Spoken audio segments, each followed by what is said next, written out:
Let's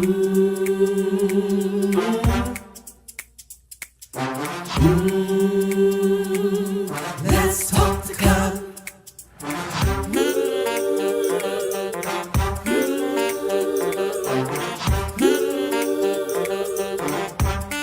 One more thing, like, subscribe, and share.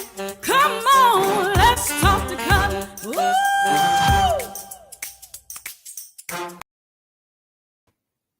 Hey, good evening, everybody. It's Cutler here, the Let's Talk to Cutler broadcast, the Let's Talk to Cutler virtual book club, the Let's Talk to Cutler YouTube channel. Of course, I'm here just for a moment of inspiration, motivation, and taking the time to challenge us to make sure that we show up our best selves, even in the worst of situations, trying to make sure that we take a look at today, where we are today, and just checking to see if we showed up better today than we did yesterday.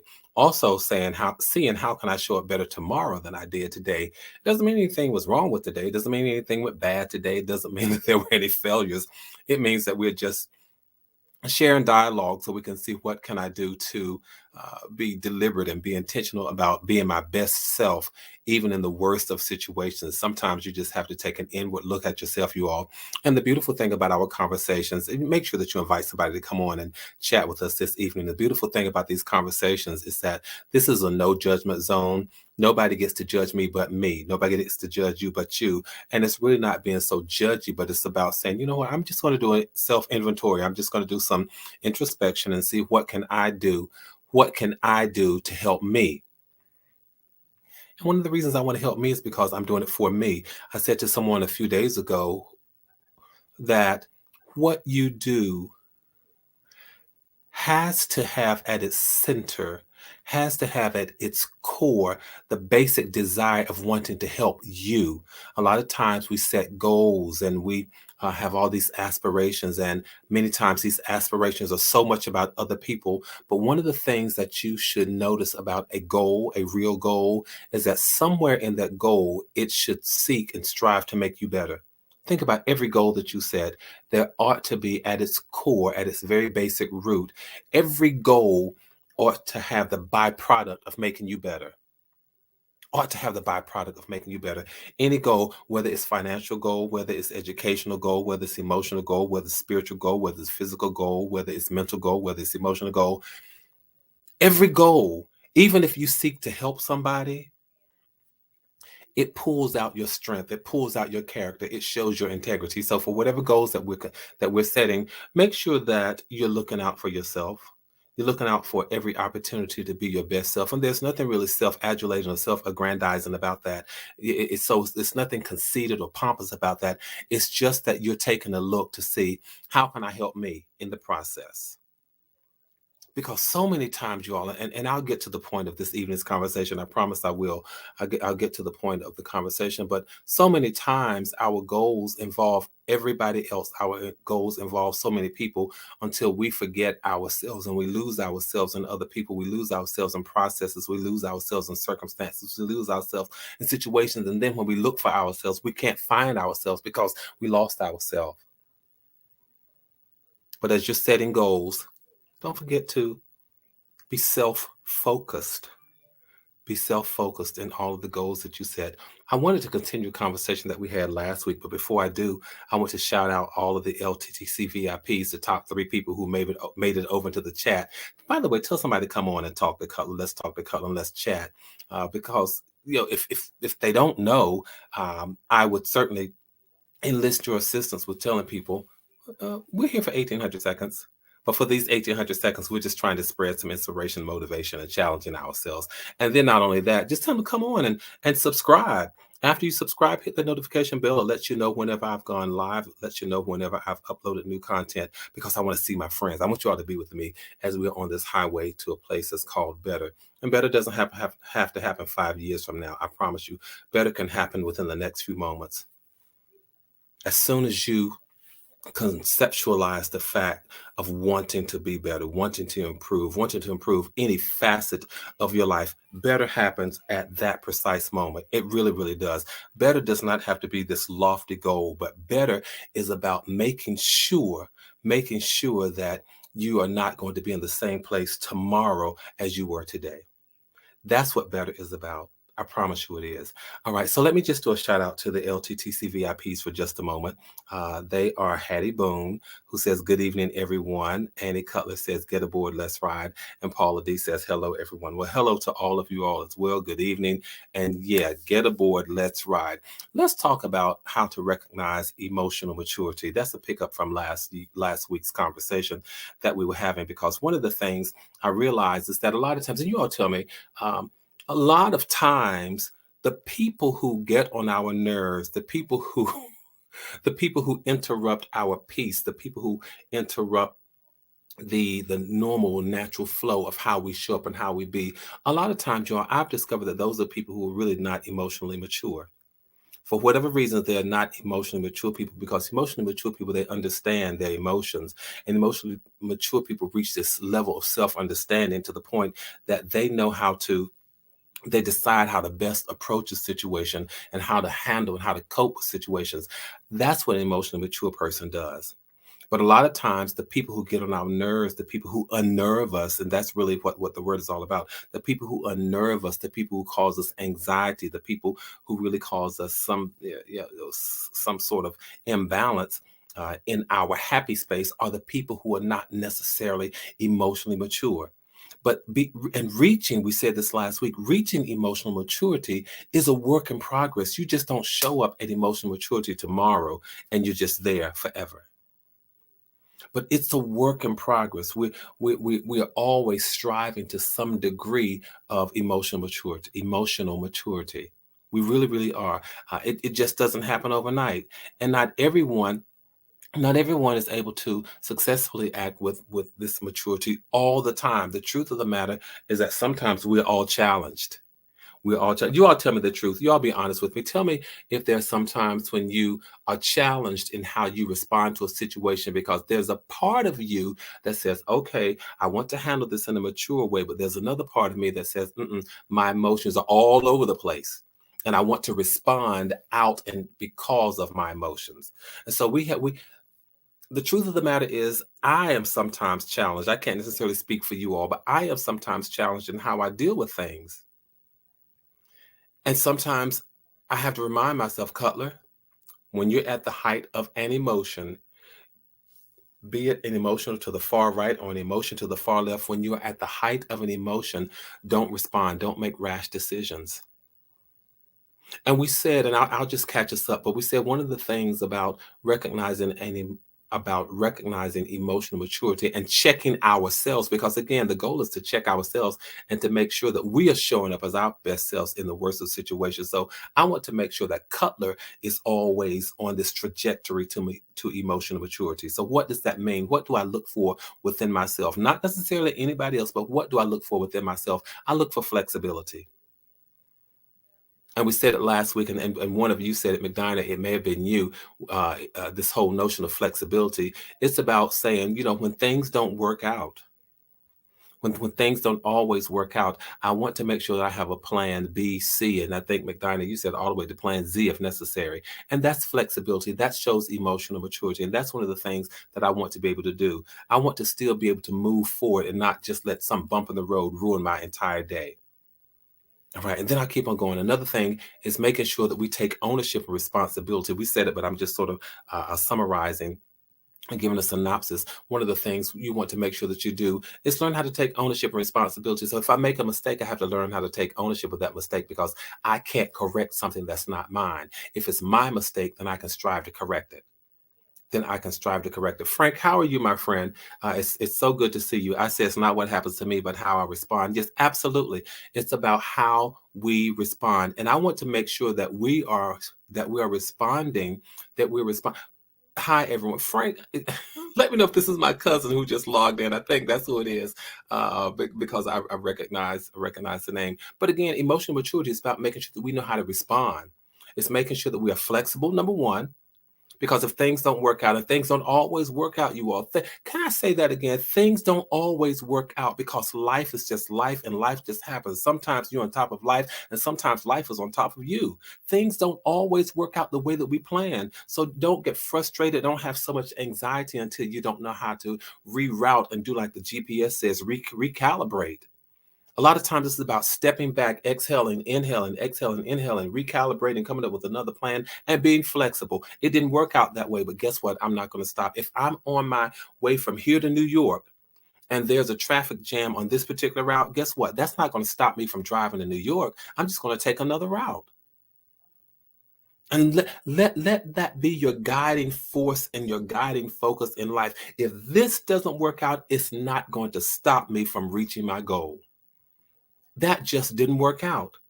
And sometimes you just have to look for the plan in what you're going through. And you don't always see the lesson. You don't always see the plan in it until you get on the other side of it. Don't get frustrated with it. Just keep saying, you know what? I got a plan B. I got a plan C. I got a plan D. I'm going to execute that plan. And when I get on the other side of it, when I reach my goal, I'll look back. And when I look back, maybe I'll learn the lesson. Don't always look for the lesson while you're in the middle of stuff, because all you may do sometimes is frustrate yourself. I'm talking out of my own experience. I'm telling you this. I've had goals and strived to reach those goals, and sometimes getting to that goal did not happen the way that I wanted it to happen. It didn't happen the way that I planned, the way that I calculated, the way that I sat down and strategically came up with all these strategies and tactical maneuvers. It didn't happen the way that I planned it. But that did not stop me. It just didn't stop me. I said, where there's a will, there's a way. I'm going to make sure this happens. I can tell you all this from my own experience. When I went to school, I struggled, get not academically. I didn't struggle, but a boy going from small town to big city, and I was trying to navigate and get used to the big city, and I didn't always have all of the financial that means that I needed while that I was there in college. But guess what I said? That's not going to stop me. That's not. It's just not going to stop me. I worked two part-time jobs while I was an undergraduate. I worked two part-time jobs while I was a full-time student. I said, because this is not going to stop me. I would have loved to have been on full scholarship. That was back during the days of Reaganomics, and my one of my scholarships was cut. And I thought, wow, what's going on with my financial aid and trying to get myself through school? But that didn't stop me, you all.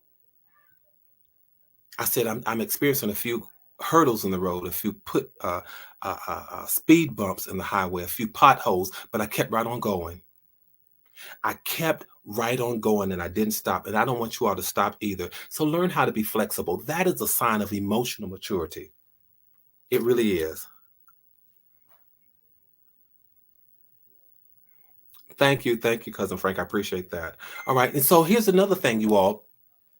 Tell her I said hi. Here's another thing, in order to recognize emotional maturity and what we want to see within ourselves, because we don't want to frustrate people. We don't want people to frustrate us, but learn how to take ownership and responsibility. If I make a mistake, I make a mistake. That's why it's called a mistake. And stop holding people hostage to things that they did not do on purpose, you all. Stop holding people hostage to things that they did not do on purpose. For goodness sakes, that's why it's called a mistake. Learn how to give people the same grace that you want people to give to you. Own up to your mistakes, take ownership of it, take ownership of your responsibilities. And guess what? When you take ownership of it, you can clean it up because it's yours. It's my mistake. I can clean it up. I don't look to anybody else to clean up my mistake. I may call them and ask them to help me, but it's my mistake. So I have to take a level of self-honesty and acceptance with what I'm going through in life.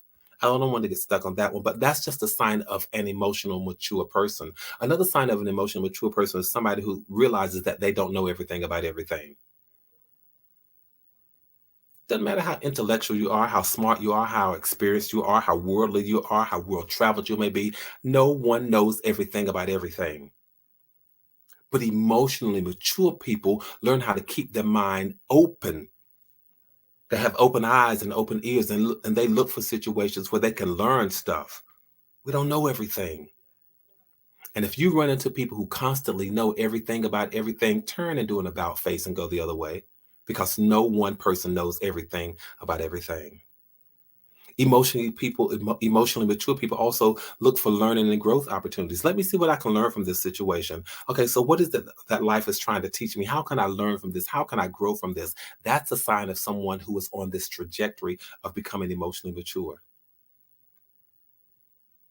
Not only that, but let me see if I can seek out multiple points of view to help inform me about life, about things. I'm not intimidated when people disagree with me. I'm not threatened when people disagree with me. I want different perspectives. I want different points of view. So then we don't become afraid to question our own convictions a lot of times. Let me ask myself this. What is another point of view? How might I see this a different way? That's a sign of someone who's at peace with themselves. That's a sign of someone who's emotionally mature. And again, most of the people who get on our nerves, most of the people with whom we are bothered, most of the people who cause us this anxiety, most of the people who cause us cause a raise in our blood pressure or an escalation of our blood pressure are people who are not necessarily emotionally mature. Learn how to limit your interaction with them and learn how to give them the space to mature. Because, it's just as when we were growing up, they said, well, girls mature faster than boys do. And there are people in your lives who will mature emotionally faster than other people. Give them the space to reach maturity. And as we are recognizing sometimes flaws in what we see others, is what we call, I'll tell you these two words and I'll come back and visit them maybe another day. But there's something that's called a hubris and a hamartia. It is a character flaw. It's a character flaw. So sometimes we learn to see or we spot flaws in other people and we fail to see them within ourselves. But one of the things we have to learn not to do is to be threatened by disagreement. We have to learn how to look for opportunities to question our own convictions. It's about being objective. Objectivity is a true sign of emotional maturity. My early career in the legal field taught me to learn the opponent's side too. Absolutely. I think many of you know that I hold a doctorate in law, and one of the things that I learned in law school was that you've got to see both sides.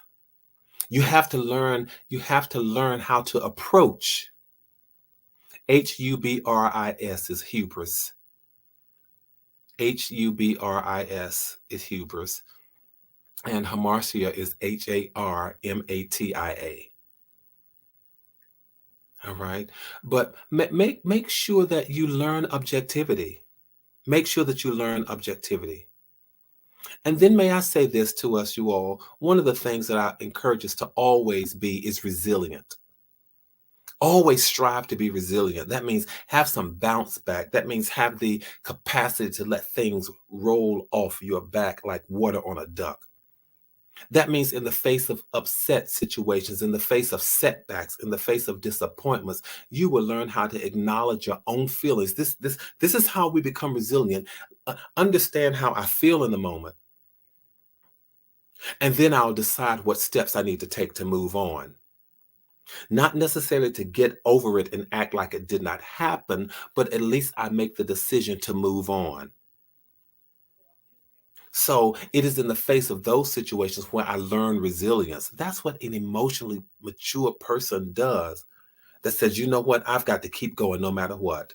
And I have to make the decision to acknowledge how I feel, be honest and open and frank and transparent with myself. But then I have to decide what steps I've got to take to keep moving, because I'm on a course, I'm on a way, I'm on a journey to a space that's called better. And something just upset me for a moment, something just gave me a setback for a moment. But guess what? I'm going to this place that's called better. And if my brother or sister's not there to push me or to pull me or to poke me or to prod me, guess what? I need to decide, how am I going to move on? And this is going to be a challenge for some of us when I offer this next tip, you all. And you all tell me if this is a challenge. I think many of us have our challenge here. An emotionally mature person tends to have a calm disposition. On a scale of 1 to 10, you all help me out if you're still typing in the chat, because I'm looking at the chat. On a scale of 1 to 10, in terms of being calm, tell me if you are generally a calm person. So 1 is, not at all. I have no calmness in me whatsoever. That's a 1. 10, on the other hand, says, I'm an extremely calm person. My temperament is just smooth.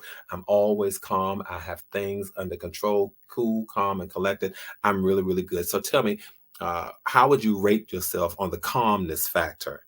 On a scale of 1 to 10, with 1 being poor, 10 being excellent, how calm are you? You all talk to me. I want to see those scores coming up in the chat room, because we can free other people from thinking that they have to be a 10.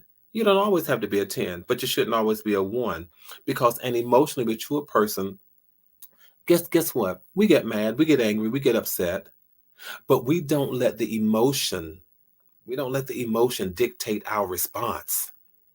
Of course I'm emotional. Of course I'm upset. Of course I get angry. Of course I get mad, but I don't let that anger, I don't let the madness dictate.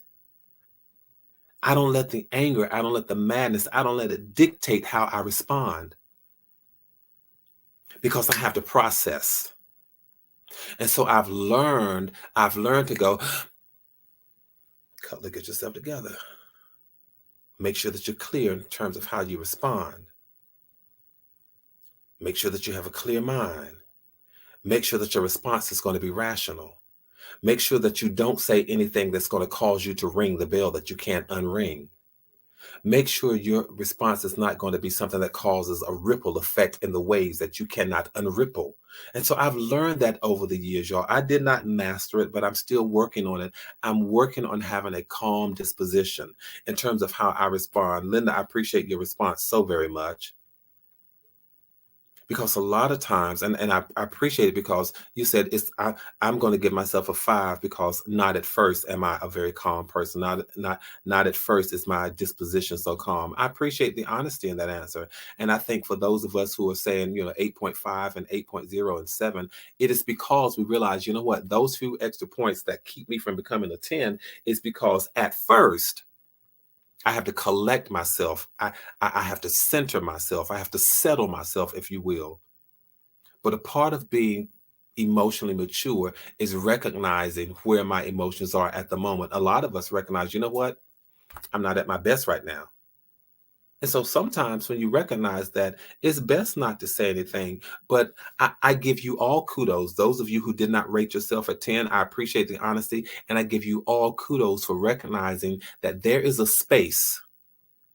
There is a space where I have to process. There's a space where I have to exhale. There's a space where I have to breathe. There's a space where I have to hold my peace. There's a space where I have to find my core. There's a space where I have to settle myself. And whether that space is from 5 to 10, or from 7 to 10, 8 to 10, or 8.5 to 10, whatever that space is, I give you all kudos for recognizing it.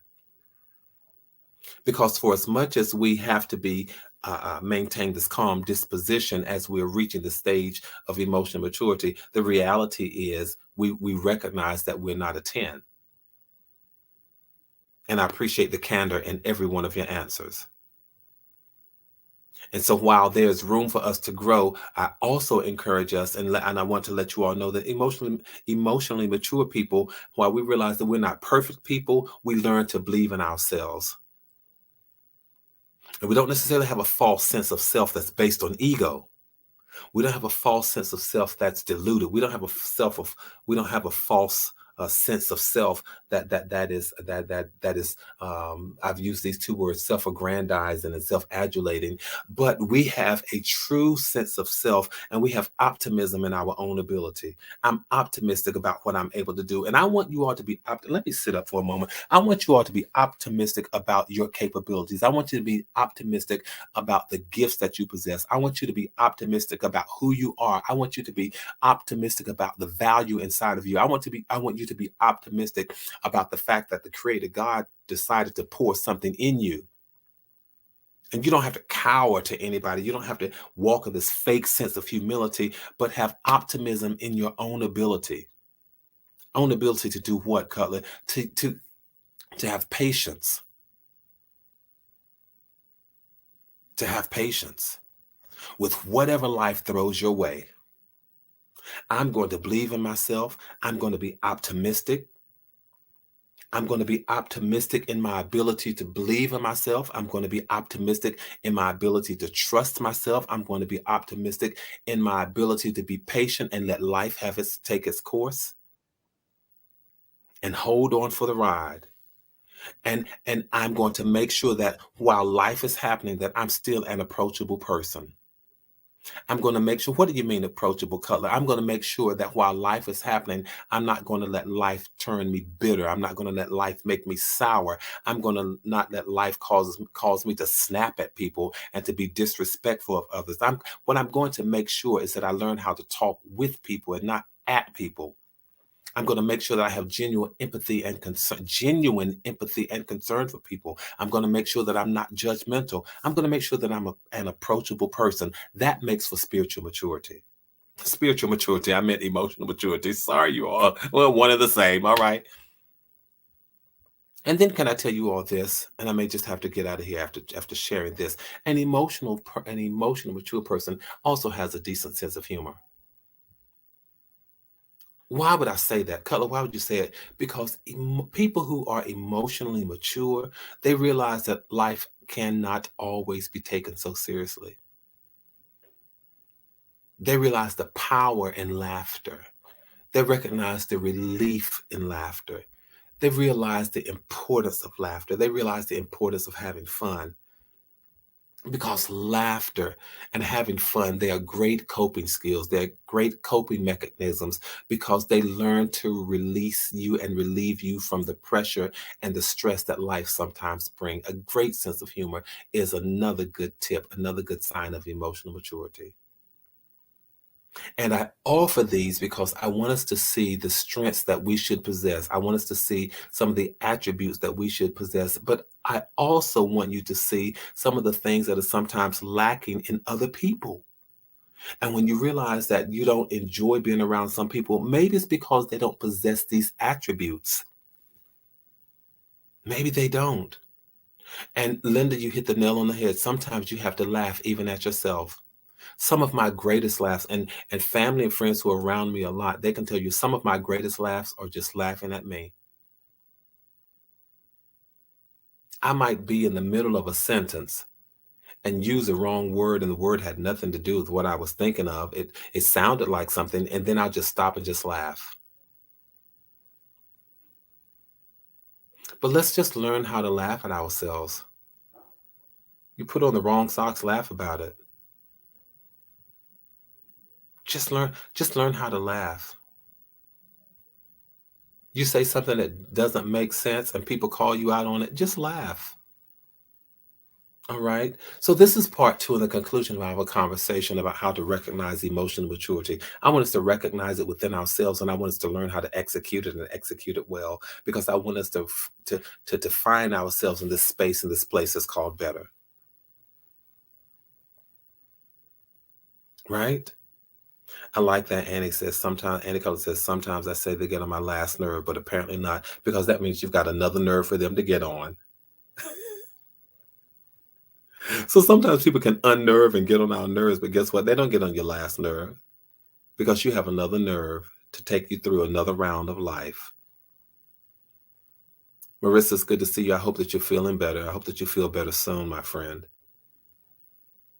So again, you all, I just wanted to round out this conversation on emotional maturity. I want us to recognize our opportunities to grow. This channel, again, is about inspiration, motivation, but it's about challenging ourselves to grow, challenging ourselves to become better, challenging ourselves to go someplace where we may not necessarily have gone before. And that's to another height of being better.